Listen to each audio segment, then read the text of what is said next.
మరి వేదవ్యాసుడికి కృష్ణద్వైపాయనుడు అనే నామం ఉంది కదా, ఈ నామం ఎలా వచ్చిందంటారు? నిజానికి వ్యాస అన్నది ఒక పదవి.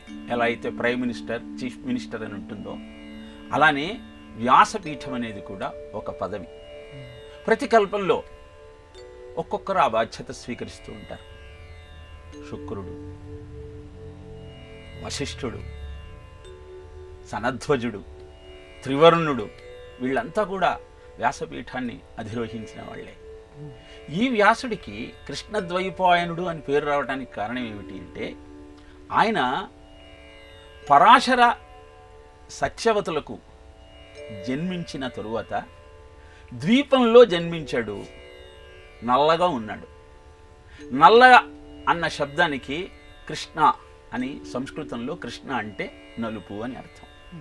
అలానే ద్వీపంలో ఉన్నాడు కనుక ద్వైపాయనుడు.